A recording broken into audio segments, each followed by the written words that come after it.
Miz Morrison, hey hey, ho ho, Bayley and Sasha as well.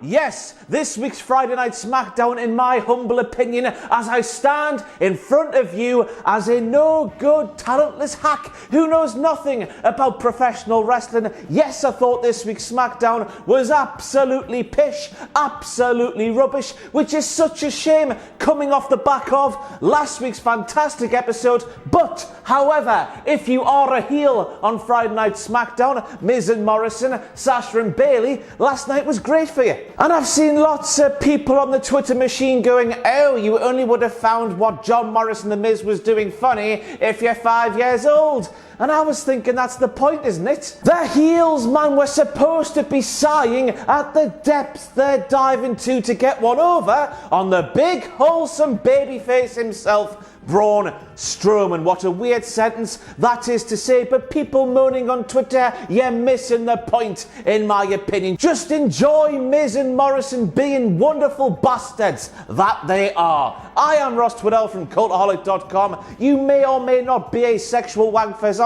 and here are all of the WTF moments from this week's SmackDown. Hit the intro, man!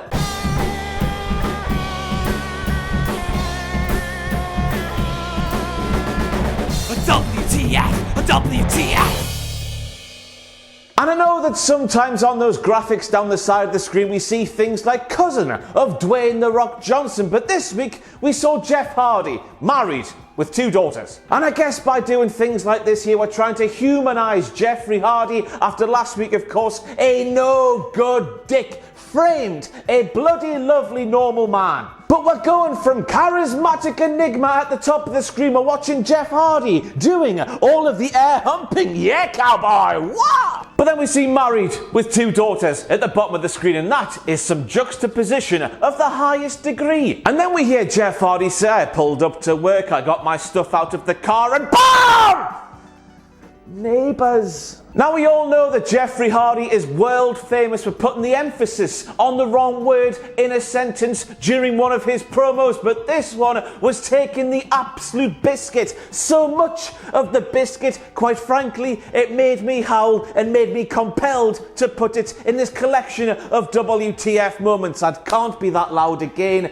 My God, the complaints are going to be endless. 1 second they're there, and the next second they are gone. And I'm asking the question, are we really ruling out Jeffrey Hardy's earplug stretcher thingy? Oh my God, they're making massive holes in his earlobes. Are we really ruling out those things being a suspect in this whole hit and run storyline? This instance here, how they were there 1 second and gone the next without Jeffrey Hardy really moving all that much whatsoever. They are proven they are more elusive than Ted Bundy, unless, of course, this is just a continuity error from Mr. Dun dun dun dun dun dun dun dun dun. What a judgmental arsehole Michael Cole is. And I know Michael Cole might be trying to get onto the good side of Shamus after Michael Cole has pissed off old Booger Red on SmackDown over the past couple of months, but when Michael Cole sat there and said, Corey, the accusation made by Jeff Hardy, are they true? I was thinking, Michael Cole, do you really think Jeff Hardy would actually appear on international global television and lie about a criminal matter like this? You are a despicable man at times, Michael Cole. You're a despicable prick. But of course, this potentially opens us up to a massive plot hole in this entire Jeffrey Hardy versus Sheamus thing. Jeffrey Hardy has said there were witnesses who saw a man with red hair and a red beard leave the car that ran over Elias. First of all, why haven't the police gone straight to Sheamus, a man who works for WWE, a man who would have been at the Performance Centre last Friday day, and a man who has a red beard and ginger hair? Why has he not been questioned? And second of all, if Jeff Hardy was lying, and there was no witnesses, and there was no red man with red beard and red hair, all of the reds, why has he not been arrested and questioned a second time?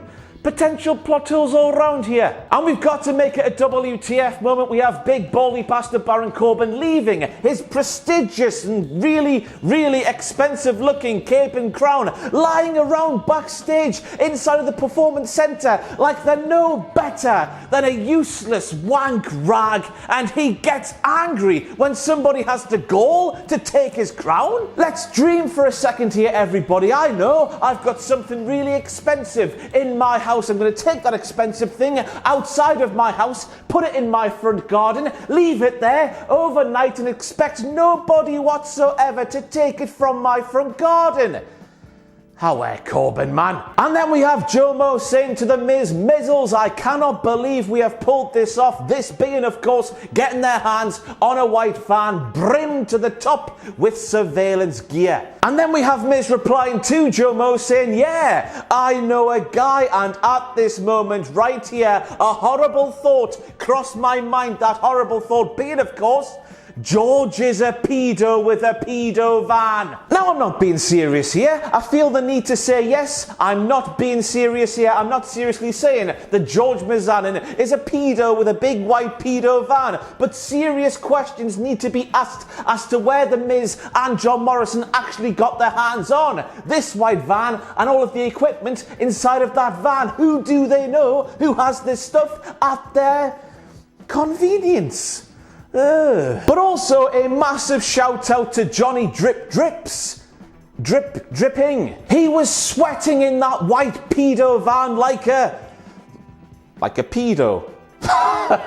So I guess that fits, but still the Miz wasn't, Jomo was. That's a WTF moment. Move on, Ross, before you dig yourself a big enough hole you cannot get out of. But also we have to ask the question, as we saw the Miz and Jomo get their hands on this white van with all of the surveillance equipment inside, do these two lads know who the hacker is? The hacker, of course, would have this kind of thing at their disposal, wouldn't they? So I've got to ask the question, do they know the hacker? Woohoo! First of all, I've got to make this a WTF moment because I know, just like you, I too forgot that Mojo Rawley existed and that Mojo Rawley had been transferred, traded, whatever word you want to use, to SmackDown because of his good pal Gronk. So Mojo's a WTF moment on this week's SmackDown, yes he is. And I've got to make it a WTF moment as well now. I've finally reached my breaking point because we see it each and every week. How can the heels on SmackDown not realise that calling a man named literally Shorty G, small, little, short, that is not an insult, man? They all stand there laughing like, got him, but no, it's his name and he owns it and he's proud and all of that bollocks. But more to that point, why have WWE not taken this Shorty G name away from Chad Gable? It's absolute bollocks, man. And I know I can see your fingers going down to those comments. We're supposed to be going, oh, you're not very good at these heels, but we're also supposed to be getting sympathy on Chad Gable, where all of these lads are calling him short, even though he owns it. Make them say something else. Let them pick on his... I don't know what else. He's absolutely perfect apart from the height, really, isn't he? And the height isn't much of an issue to begin with.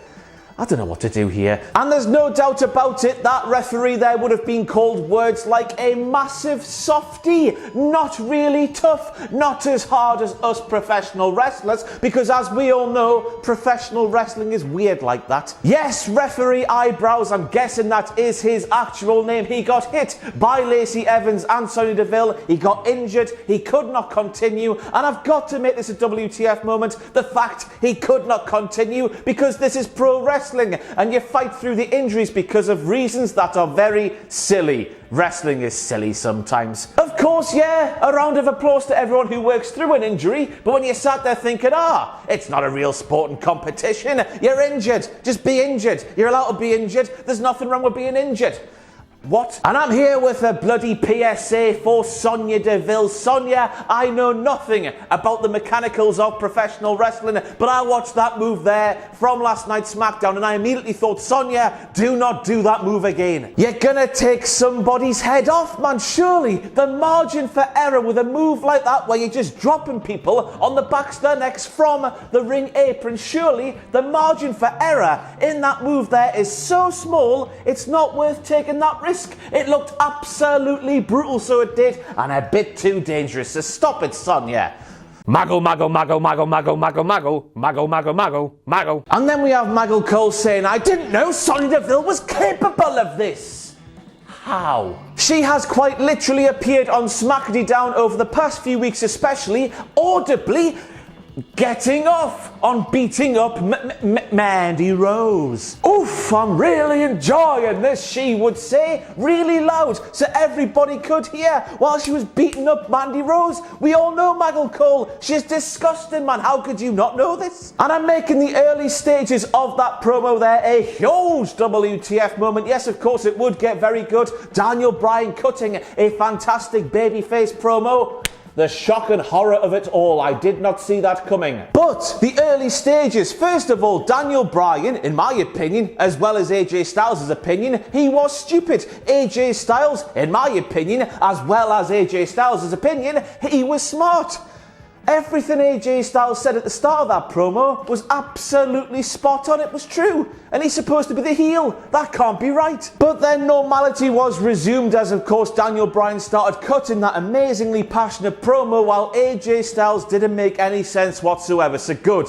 Good that thing happened. Right then, so for those of you at home keeping score, we have Sami Zayn, who is stuck at home for one reason or another. I do not know what the truth is. He could be injured. They could be punishing him for turning down coming to work in the midst of a global pandemic, which if true is absolute bollocks. But that's besides the point. Sami Zayn is at home. The powers that be on SmackDown thought, oh no, we've got a massive Sami Zayn shaped hole in our heel ranks on SmackDown. Let's look around for another heel. Oh, there is big baldy bastard Baron Corbin. Let's just put him in Sami Zayn's spot and let's hope nobody realizes. Well, I did. Yeah, I'm tough. Now they've seen that big baldy bastard Baron Corbin doesn't really look like Sami Zayn whatsoever, so they've looked around their heel roster members to see somebody who looks a bit like Sami Zayn, and they've squinted really, really, really hard and looked at Mojo Rawley and thought, wow, you've got a ginger beard, you look a bit like Sami Zayn, you'll go in Sami Zayn shaped Sami's hole. What am I saying here? They've replaced Sami Zayn with Mojo Rawley, and that is lazy bollocks. And Maggle Cole has forgotten who he is. Pass it on now. Every shocking moment or shocking debut we see on SmackDown where Maggle Cole is commentating, you know exactly what he's going to say, and what he says is, oh my. Oh, it's great every time. Every single time a superstar hits one of their moves inside of a ring, Randy Orton in a draping DDT, stuff like that, he says vintage person who hit that move. But this week on SmackDown, we see Alexa Bliss doing her knee things to Bayley. But what does Maggle Cole say? No, it's not vintage Alexa Bliss, it's classic Alexa Bliss. The end is nigh, the end is nigh, time to run away, the end is nigh, nigh. And initially I was thinking good, because quite frankly Maggle Cole says the same things 4 different moments, way, way, way too much. But then I thought, wow, Maggle Cole is actually saying different things. Is he okay? And now it's time for this. Wankety wank, wankety wank, wankety wank, wankety wank.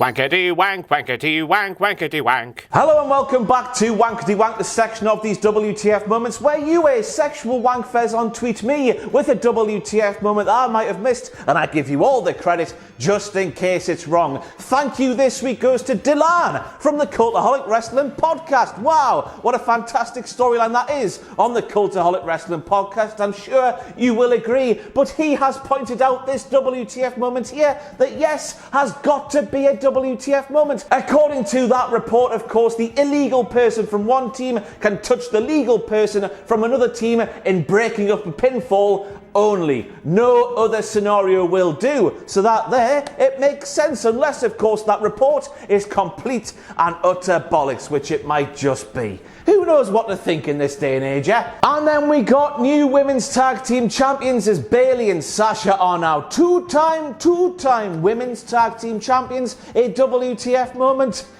Not really, no. It feeds in to what they are doing. The breakup between Bayley and Sasha. Now they are women's tag champs, and Bayley pissing in the eye of Sasha Banks towards the end of that match last night. More fuel on the fire, more story there to exploit. Good stuff. The WTF moment is those two pranksters having all of the banter backstage, crying on the floor. I'm here for that kind of behaviour, so I am. But another WTF moment, as far as my maths can see, which of course might be wrong because I only got a C at GCSE. Bayley is only the third woman in the wrestling for a little while, well, the WWE sort of course, to hold two titles at the same time. We have Paige with the Divas title and NXT Women's title, Becky 2 belts, and now Bayley 2 belts is now a thing. So that's a, that's a thing. But we've also got to ask in another WTF moment, what does this mean for the Iconics? It very much looked like we were getting towards a big blow-off match between the Iconics and Bliss and Cross, but now, what does it mean? Hopefully we get babyface Iconics and all of the banter they have heel Bayley and Sasha Banks and all of the banter they clearly have after what we saw last night. Let them do it. Take my money. Good stuff all round. But that is it for the WTF moments from this week's SmackDown. I've been Ross Twiddell from Cultaholic.com. Thank you for being a sexual wank fezant once again. I'll see you next week for some more thrilling installments of WTF moments. Bye bye everyone.